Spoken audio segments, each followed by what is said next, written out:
Machaerus was an ancient fortified stronghold that held a grim yet significant place in biblical history, especially from the perspective of Jehovah's Witnesses and resources published by the Watchtower Bible and Tract Society.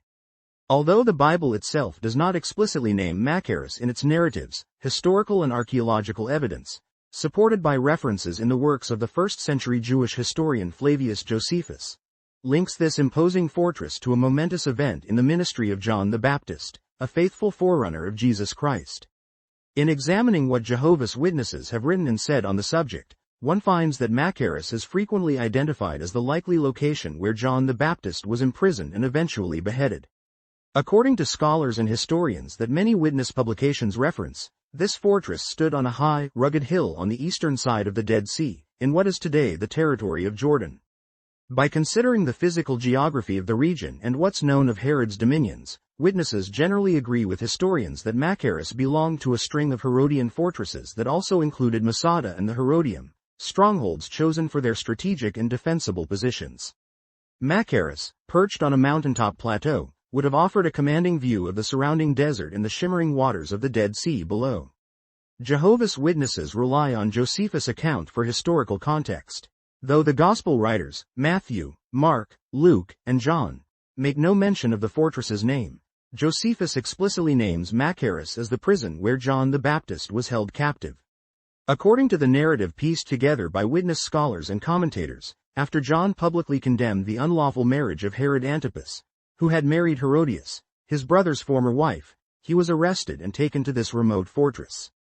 Being far from major population centers ensured that the faithful prophet, who had a substantial following, was kept isolated from those who might try to stir unrest on his behalf. It was likely within the harsh, stony confines of Machaerus that John languished, awaiting a fate he could not have fully foreseen. The dramatic events leading to John's execution also come to life through the lens of Jehovah's Witness literature. Herod Antipas, who had a complicated and somewhat weak-willed character, torn between admiration for John and fear of losing political face, was coerced by circumstances at a birthday celebration. As portrayed in the Gospel accounts, Herodias' daughter performed a dance that so pleased Herod and his guests that he promised the girl any request, up to half his kingdom. Urged on by her mother, she demanded the head of John the Baptist. Reluctantly, and to his everlasting shame, Herod complied. Although the scriptures do not say it outright, Josephus' testimony strongly supports the idea that this execution took place at Machaerus.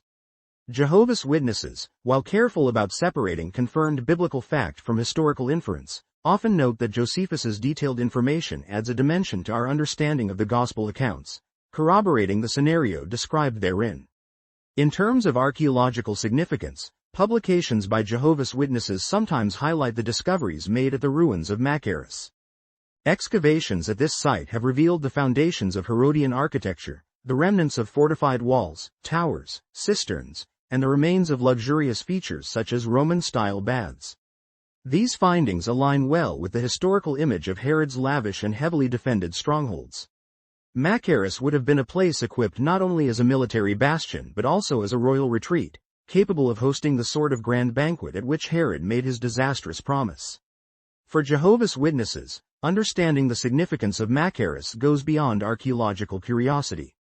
The location stands as a silent witness to the faithful integrity of John the Baptist, who bravely reproved wickedness, even in high places. Within the pages of Watchtower and Awake magazines as well as the Insight on the Scriptures encyclopedia published by the organization, Machaerus is cited as a prime historical site confirming the reliability of the Bible's general narratives. It underscores how real places and verifiable events from ancient history dovetail with the Bible's internal consistency, thereby strengthening faith in the Bible as God's inspired word. Moreover, the tragic events at Machaerus highlight a poignant lesson that Jehovah's Witnesses often emphasize: the courage required to stand for righteousness even in the face of unjust opposition. John's unwavering loyalty to Jehovah and his righteous standards, demonstrated by openly condemning Herod's immoral behavior, cost him his life. Machaerus, therefore, is not merely a historical footnote in their publications, it's a location that teaches moral lessons. It reminds readers that true Christian courage can come at a price, and that faithful servants of God must be prepared to maintain their integrity under all circumstances. On a broader note, Jehovah's Witnesses frequently encourage their readers to use reliable historical and archaeological data to deepen their understanding of scriptural events. Machaerus provides a case in point.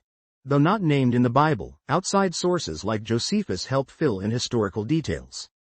The witnesses see no contradiction in relying on such credible testimony. Rather, they acknowledge that these accounts can confirm the Bible's factual background. In their approach, Machaerus serves as an example of how tangible evidence from the ancient world can support the credibility of the scriptural record and the reality of its key figures. Please share and like, and please subscribe.